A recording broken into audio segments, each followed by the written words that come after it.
All right. Well, Yeah. thank you so much for doing this. Oh, sure, I sure. really, really appreciate it. Hopefully, I Um, get some smart answers. yeah. I'm sure. I'm sure. Yeah, So I guess I will start with do you want to talk a little bit about what you do and sure. tell everyone, yeah, what the life looks like? Well, I'm a park ranger for Chester County. It's in Pennsylvania, southeastern Pennsylvania. I'm been here 19 years with Chester County, but I've been a park ranger since 19. Actually, Friday was my 37th anniversary of being a park ranger. So, Congratulations. thank you. I worked for different departments. Worked for the City of Philadelphia. I worked for National Park Service out west, and then came here, started a family in Pennsylvania. And I am a park ranger, so I do programming, environmental science education, history education, law enforcement, EMS services. It's all in one car. We just do it all. So That's awesome. this week I'll do training new rangers, and then next Thursday I do so traditionally around the holidays I do a little teddy bear hide and seek program for preschoolers. It's my kind of like holiday program. So we go That's over to Springton Manor Farm and I hide teddy bears in the trees and behind bushes, and they have to go find them. So it's a pretty I love simple that. program. I love that. That's so much fun. That's probably Yeah. just as much fun for you as it is for them. Yeah, I've been doing it for a while. Actually, I took it from the Rock Hollow Woods people. The staff over there was running it, and I told them flat out, I said, I'm taking this program for my my people on the other side of the woods. That's great. I love that. I love that. Yeah, so we're stewards of the parks.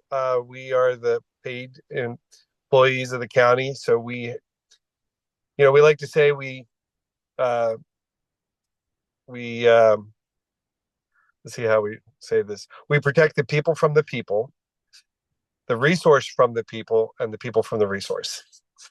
So I all love of those things are important for is if someone's not out here and knows their way around, it can get pretty, I don't say dangerous, but it can get very different very fast for people. So in Yeah. not a good way sometimes. Yeah. Yeah. So Well, we're very I'm very grateful for those positions. So, thank you. Yes. stewards, the great stewards. Yeah. Yeah. So So what has been your experience thus far with if you've had any with climate change policy developments? I don't do a whole lot with policy change developments. I think what we see on the field is we have to change up our programming um, and our patrols depending on what the climates are. So we're out there every day of the year, except for I think we're off on Christmas. So we have so we're always outside. So we are if it's 6 degrees, we're outside. If it's 106 degrees, we're outside. So the uniforms we wear, the equipment we bring with us, the kind of recreation that is happening can all change rather quickly with the weather. So we could have snowshoeing one week and a good melt, and then we have people out on their bicycles, or in some cases out on their boats. Which, if they haven't done anything since last fall with their boat, now they put it out. Sometimes you even forget to bring the plug, so you end up having to help those people. Well, So with the policy, I have a say if the when our in our budget process, it's a small say. Usually, somebody will say, "Well, what do you need or what do you want?" One of the things we're looking at getting next year is electric vehicles for patrol, which is something that'll be brand new for us. wow, that's So, wild. That's yeah, awesome. yeah. Um, well, I mean, seeing, you've been doing this for quite a while. Have you noticed adjustment in the seasons over the years? As far as, I mean, you're outside year round, so you're Right. Well, seeing this. in the last few years, we've had less snow. We've had some bigger, and we've also had bigger events as far as our hurricanes, our flooding. We had a down in Downingtown. There's a trail called Struble Trail, and uphill from the trail, during one of the hurricanes, we had a detention pond fail, and all the water came down, and it covered the trail with probably about 6 feet of boulders and debris and sand. And that kept happening as we got big events because of all of the sediment that was in the stream bed. So the entire stream was destroyed. We had to bring back, uh, front end loaders and everything else to get to the trail. And so the trail was cut off from either end for weeks as we figured out how to fix it, got the permits we needed to do to fix it, etc., and funding Yeah, to go I and was fix it. I So was just gonna say, so a sector that is already on a very tight budget is essentially having to navigate you know, extra expenses. right, yes, yeah. Yeah. Um, what so I guess that already answers my second question. Uh, how has climate change impacted your profession? Well, um, uh, I think like globally, it's impacted people all over the globe. We have a program in July for a Memorial Day program. It's called World Ranger Day. That's July 31st, and to see how many rangers die in line of duty, either from flooding or car accidents, or even through violence throughout the world, there is a lot, there were 200 or 300 across the world. We are as far as here in the uh, locally. Um, I'm not sure. It's just such a slow process. But one of the things we do find ourselves is we do a lot of invasive removal projects, and it's like throwing a bucket into the ocean. It's in some ways the invasive plants are the ones that can grow here now, whereas you know because of the soils, etc., and the climate, we're removing them, and also the other plants aren't growing where those invasive, so they've been out competed. Yeah. So we actually have it. So if climate change is a slow crawl, and a it's a it's a it's a, it's a global emergency, and then maybe locally not so much, because people don't see what's kind of right in front of them, right? So, uh, but what we have in our parks are a lot of land that was reclaimed after industrialization. So in Pennsylvania, we cleared forests for 100 years to make charcoal for the iron industry. And what we have in our woodlands in the Pennsylvania woods is a second growth forest from that. So some of the original and native plants that were here just don't exist anymore in the wild. It's American elm, chestnut, those types of things. You might get the chestnuts to grow to a certain point, but then they end up with a blight, and then they don't reproduce. So we have a different looking forest, and therefore we end up, this is a long answer, I guess, but No. therefore we end up with different kinds of pests. So two of the main insect pests that we had here within the last, say, 7 years is the emerald ash borer, which wiped out our ash trees, and then the southern pine beetle, which is ravages the pitch pines. So, and one of our parks is Nottingham County Park. It's on the Maryland border. It We lost maybe 70% of the trees there. Part of that was because for years we didn't manage the forest the way it should have been. The trees were kind of too close, but none of us knew that because you know it's a 100-year process, and we're only there for 10 years or whatever. So we see the forest for what it is, not what it can be or should be. Yeah. Um, and this particular beetle grows. It's a southern pine beetle, when you look at the map of its range, it stops right at the Pennsylvania border, and that's where we were. So we lost. We had to go in and clear out thousands and thousands of tons of timber, and um, and what it did was it opened up that area for other species to grow. The Serpentine Barren actually is a great ecosystem because it's locally abundant and globally rare. There's species that only grow there, um, or in serpentine barrens. So that that kind of the insects um, comes from comes from the ability for it to maintain the temperatures it needs, etc. So if it's warming up, then therefore those insects can move. And another one is through midges. Uh, it's a hemorrhagic disease in deer, and it only comes from flies or little midges. They they will proceed or will be blown north from storms. So after Hurricane Sandy, after or Superstorm Sandy, we saw these infections of these diseases that were southern diseases. So we're seeing kind of a movement of vectors coming from other parts of the country.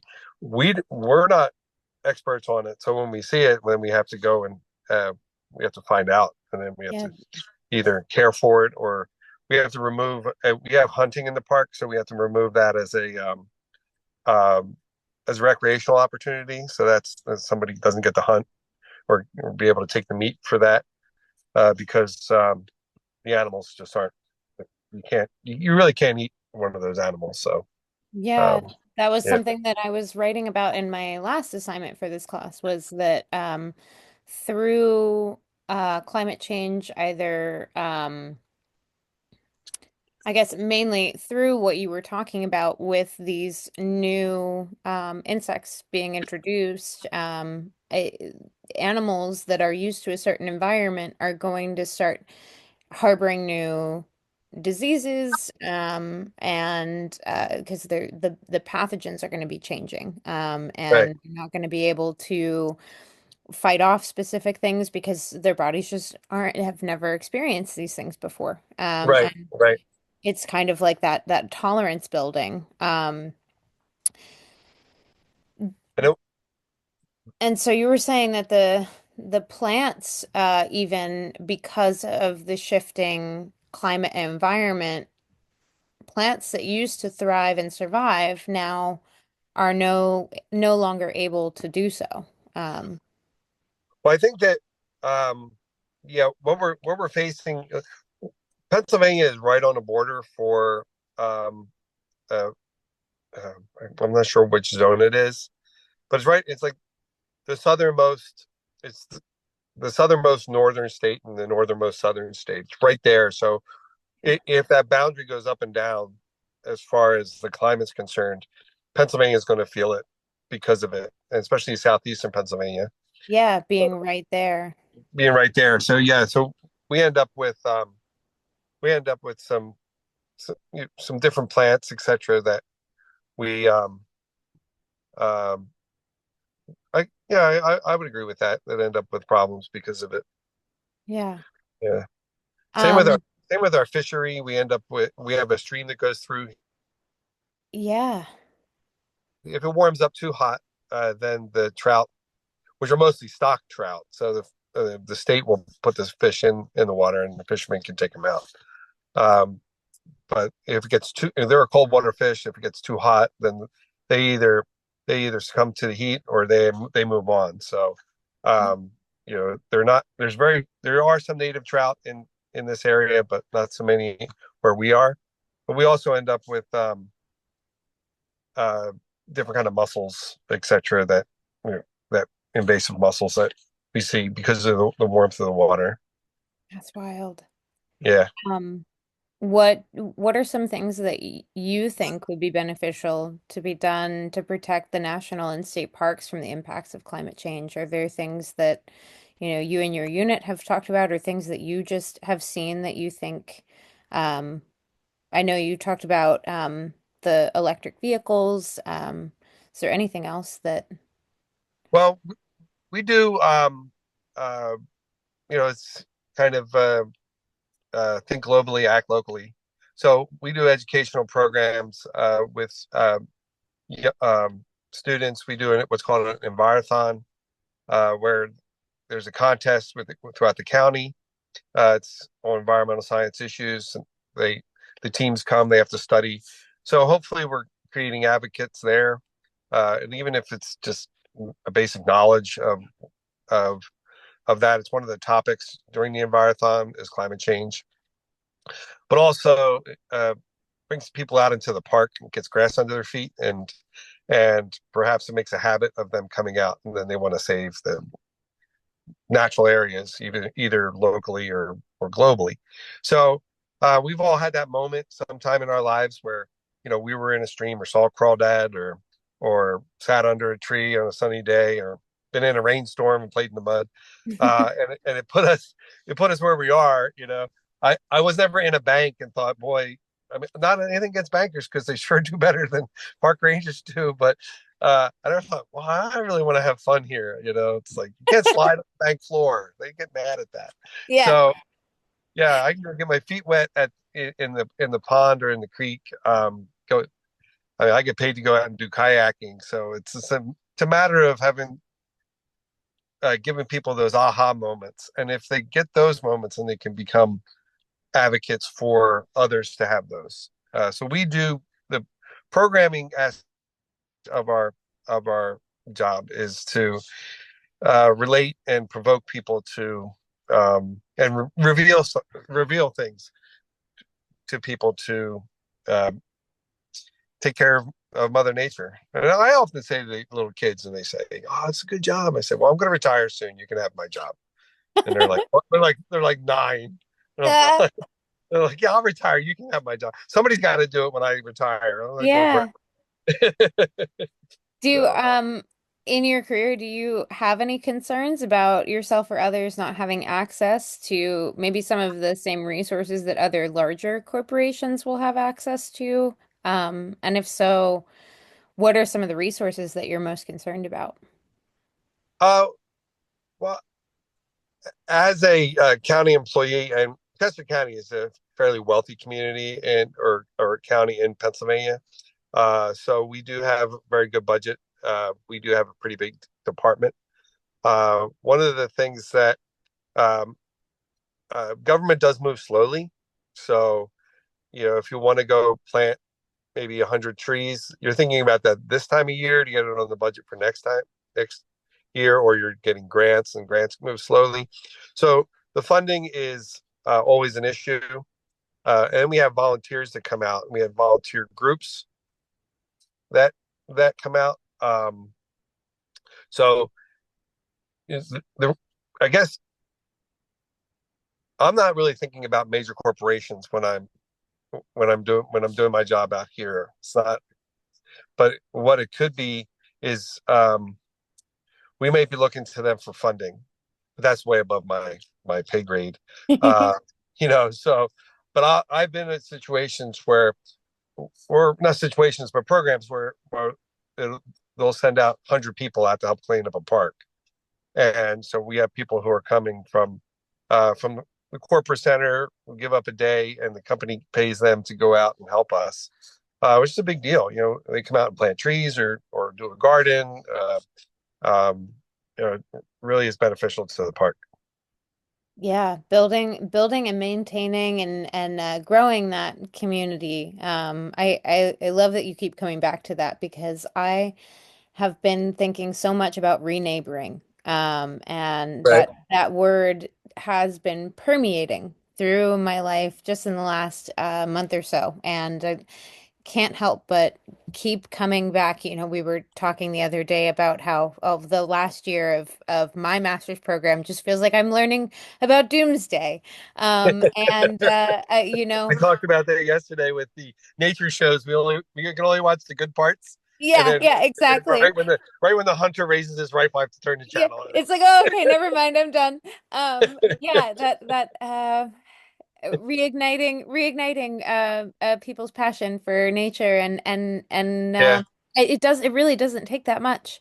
right, You know, right. it's very innate and it's very much in our being. And even I've found even people who are like, oh no, I don't like hiking. Oh no, I don't like camping. Yeah, You put them out in nature and they're like, oh, okay, I get it yeah. now. And I had a moment at my son's school talking to some parents while the kids played on the playground, and the woman the woman was saying, she said, I have to go on this class trip, and it is to a nature center. Why would anybody ever want to go there? It's so gross. It has bugs, and they make you put your feet in the water, and the water's dirty, and I get sand in my shoes. And I thought, I do that for a living. That's all I do. I'm like, stop talking bad about what I do for a living. It seemed like blasphemy. I was like, stop it. Yeah. But and I tell the other rangers that we may only be, you're not always preaching to the choir, but a lot of times you are. And it's like, how do you get to those people? One of the things we're doing too is we're trying to market ourselves through social media. So the Rangers, I've done it. The Rangers will go out and they'll just talk about a topic, and then we put it out there. Either it's connected to a program we're going to be offering, or it's just general information. One of my Facebook posts got 300,000, just about 300,000 views. That's So awesome. yeah, I never thought I'd be so famous. Yeah, you are. Look at you, John. Look at me now, a lot whiter. It's been Famous a while. celebrity park ranger, everyone. Got my Anderson Cooper look. I just wish I had Yeah, his there you money. go. You know. Oh, I love it. I love it. All right, awesome. Well, thanks so much for joining us with this interview. If you want to start off by talking a little bit about what you do, that would be a great place to a jumping off point. Sure. So I am a sanitarian with the Safe Drinking Water Program for the Department of Environmental Protection in the Commonwealth of Pennsylvania, which is a mouthful to say altogether. So basically, my job is to regulate, enforce, and inspect public water systems within the state. More specifically, my field area is southeastern Lancaster County. Okay, awesome. I'm actually in Lancaster right now. That's where I work. Oh, What really? Yeah, yeah. What has been your experience with climate change policy development and analysis, if you have had any that directly impacts what you do? So, in terms of policy development, since I'm a field staff, I'm not really, that's more of the like upper echelon that's actually involved in developing policy. But my role is to implement that policy. So, for instance, I'm sure you've seen like Flint, Michigan in the news in the last 10 years, or Jackson, Mississippi. Um, Kind of the thing that goes hand in hand with climate policy is infrastructure policy, because of the changes that are happening due to climate. A lot of the infrastructure is very outdated and cannot keep up with the changes that are occurring. So, a lot of my job is to make sure that regulations that are being put in place as the years go on are actually being implemented by the water system, because there's constantly changing policy and regulations. So, for instance, now in the Commonwealth, uh,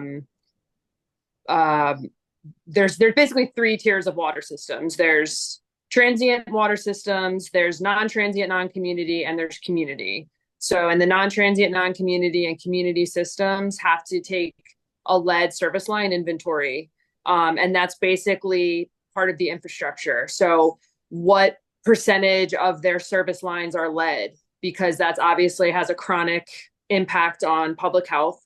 So, as more and more issues are coming up, the regulations trying to catch up to these issues and infrastructure problems, and it's all basically compounded by climate change.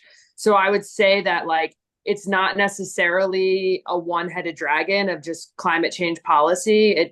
It runs the gamut, and you see it in several different ways that regulations are being implemented now. There's a lot of new PFAS and PFOA regulations that have come out in recent years or recently this past year.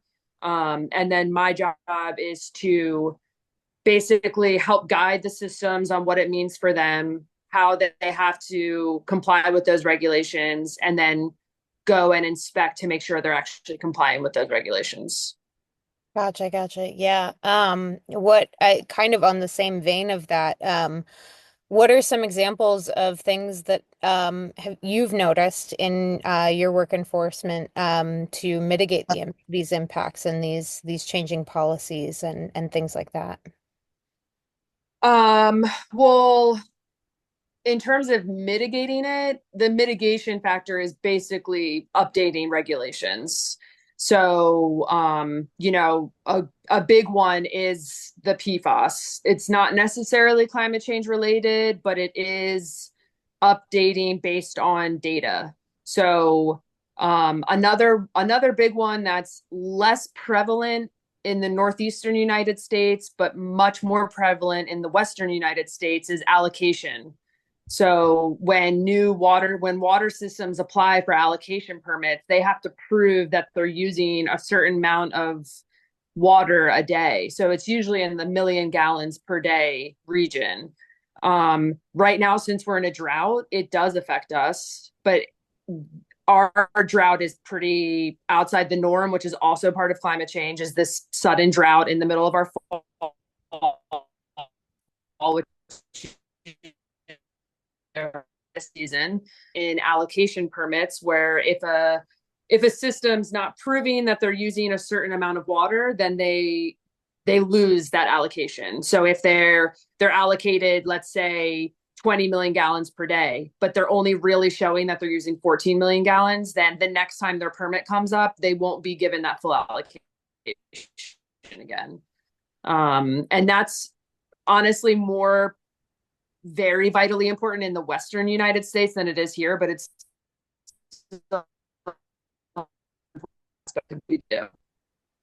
Yeah, so you're still seeing those impacts of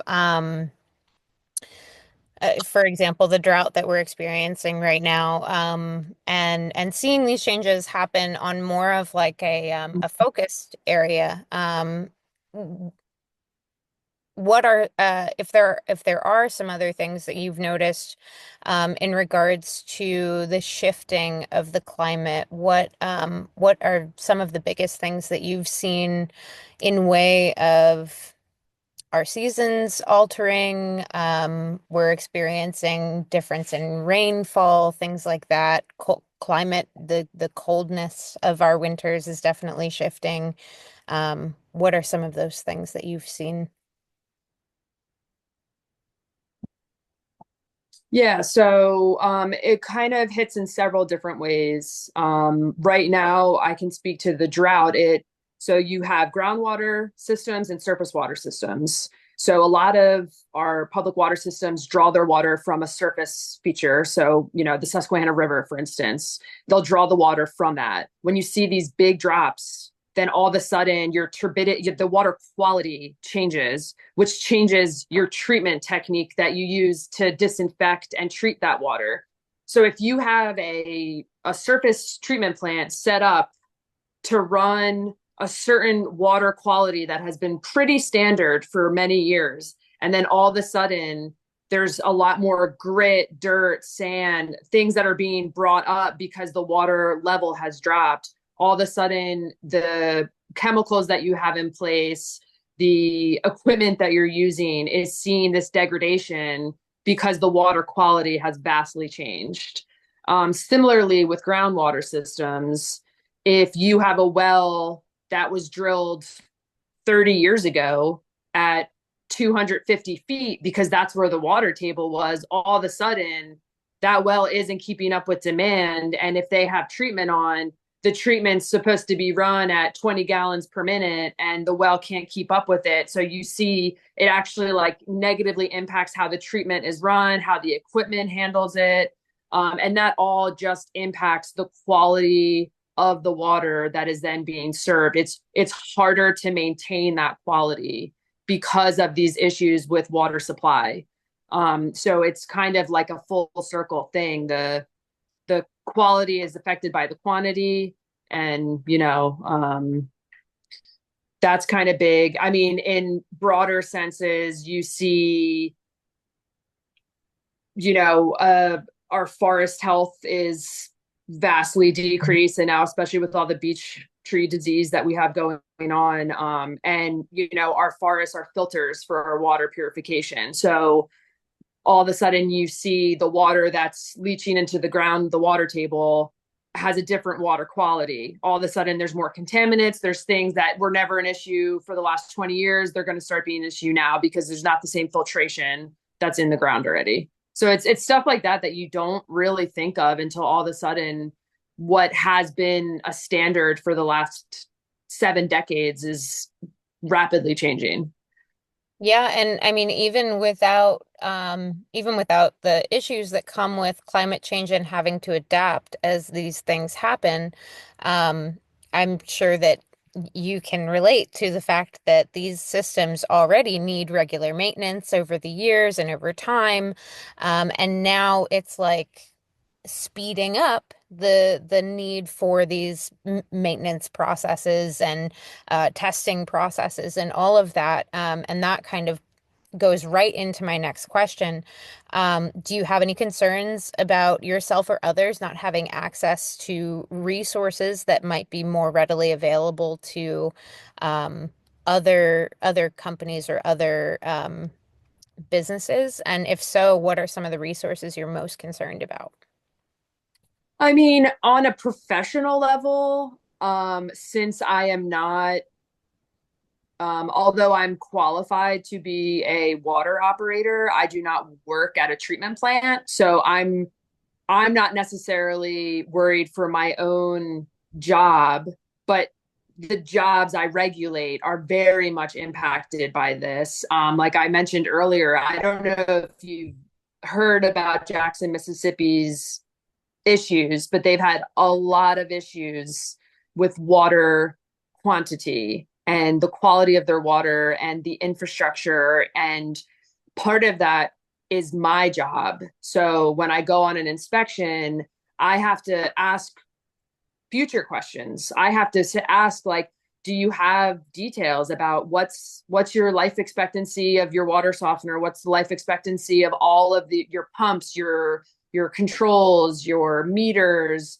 every piece of equipment, because it's expensive. And as things need to be replaced more frequently, you have some systems that all of a sudden are seeing big issues with the amount of contaminants like iron or manganese that are clouding their well, which makes it harder for them to pump the water.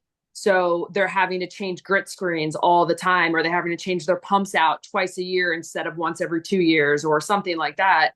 So these water systems all of a sudden are seeing the cost of maintaining their water plant, because you have to think that a public water system could be a pizza place.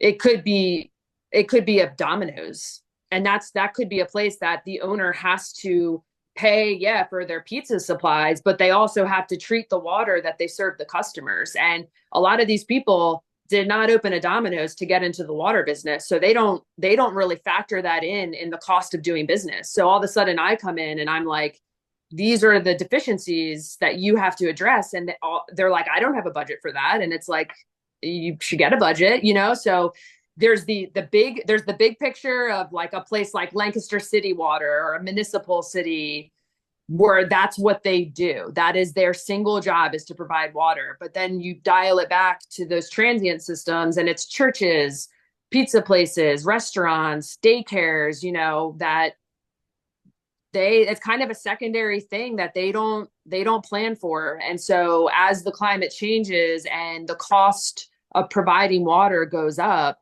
I mean, during COVID, there was a backlog on getting UV lights. So these systems that had to replace their UV bulbs were A, like 6 months back ordered, and B, spending like 3 times what they had projected to spend. So it's a lot of these moving parts. And then additional to that is the fact that as water and drought conditions change, it's going to probably force a lot of people to have to look into more than one source. So you've been using the same well for 30 years. That's great. You're going to have to spend $15,000 and get a new well now, you know? And so that drastically changes the landscape, the financial ability of people to remain in business, to provide water, to, you know, for their entire livelihood. It's really impactful. Yeah, and water is life. Water is Yeah, I mean, literally yeah. and it even trickles down into, homeowners, who, like you said, the well that was dug for the home that they live in made sense maybe 20 years ago. But it doesn't make sense anymore with these new things that we are experiencing with our climate. And I remember when I was one of the projects I was working on was doing the projections of what we would be looking at in Pennsylvania. Um, over the next 75 years. And one of the things that really surprised me the most was the drought index, and the wildfire index. Mm-hmm. I was more concerned with, rising tides. So it's a whole, like you said, it's a whole gambit of things that are happening to our landscape and to our climate, and definitely impacts our water resources, which is a huge swing and a miss because we can't survive without water. Right. It's not one of those things where, oh, we can replace this one resource with something else. No, you get one shot with water, and there is no replenishment. So Yeah. that's definitely important work that you're doing, and very important that businesses are getting that information as well. Yeah. Yeah. Well, that I think wraps up most of my questions. You gave a lot of really great information. This is going to be super fruitful for my classmates and others who are going to be, taking a peek at it. And I really, really appreciate your time. This was wonderful. Yeah, you're very welcome. If you have any follow-up questions, I feel like I try to touch it's such a complicated issue and it touches so many areas that it's hard. It's like I try to give as succinct yet detailed a answer as possible. So hopefully I was able to accomplish that. Yeah, you definitely did. You're right. It's not like you said earlier. I love the way that you express this. It's not a one-headed dragon. There are so many different aspects to it. So you did a really great job of explaining all of that and also encompassing some of the other aspects that are going to be impacted. Right. And I think like if there's one thing I wish I could stress the most is that the water issue is so regionally and geographically dependent. The issues that face Pennsylvanians are a 180 difference that what impact that's what's going to affect Arizona and Arizonians, and what my job entails in Pennsylvania would be completely different in the Southwest, and where we source our water is mostly groundwater in Pennsylvania, completely different in the Western United States. It's just very interesting to me how regionally specific these issues are. Yeah, it's wild. This is sort of getting off topic, but I used to work as a general manager at a rafting company out in Colorado, Mhm. and I remember, one of the things of our job was to help communicate our water needs for the dam release every year, and figuring out how much water we were going to be allocated and when we were going to be allocated it, because they would do slow releases throughout the season. And I was actually just having a conversation with my old rafting manager just a couple weeks ago, and she was saying that even since I was there, which was in 2020, she was saying that it has gone down to the Yeah. point of it almost cuts their season in half, which is terrifying. Like we're where they had excess reserve for the following season. Now they're Yeah. looking at actually shortening their seasons because they just don't have the resource anymore. Yeah, and like speaking of water allocation, a lot of the water allocation in the West is from treaties based in the 1910s or so far back. And so these farmers are still using, and they're like I said, like if the state or the government can prove that you're not using it, you lose it. So no one wants to lose that. Everyone's, oh, this is mine. So they just waste it. It would be, they think it's better for them to just blow off some pipes and lose 1 million gallons a day into whatever than for them to lose that 1 million gallons a day. Because what if in the future, what if we build, what if this? And so you're seeing that, as surface water is making its way geographically south, there's less and less and less water to draw from until the time it and then it becomes a political issue because it's the United States versus Mexico, not to get like political about it, but it's like then all of a sudden it's like each person is worried for their own state, each person is worried for their own country, and it's just like it's honestly it's happening everywhere in the world though, and it's just going to get worse. And I think in Pennsylvania we're pretty sheltered from that reality because we're such a like temperate climate, and but then we get into a drought like this, and I still have neighbors that are like watering their lawns, and it's just like, what are you doing? It's infuriating, but I it's like know. it doesn't matter to them, like it's not a reality for them yet. So Yeah. it'll be interesting to see as it starts impacting more people how it changes the outlook. Yeah, there was an article that was released a couple months ago about a dam system up in Maine that um they can't even justify the maintenance on it. So what they're planning on doing is just getting rid of it. And what's going to happen is when they get rid of that dam, the town is going to get flooded. Yeah. And they're not going to have the rivers that they had before. It's just going to turn into a massive lake. And then, when that water starts dispersing like that and evaporating and turning into, greenhouse gas emission, it's so wild to think about. And like you said, I mean, it's November.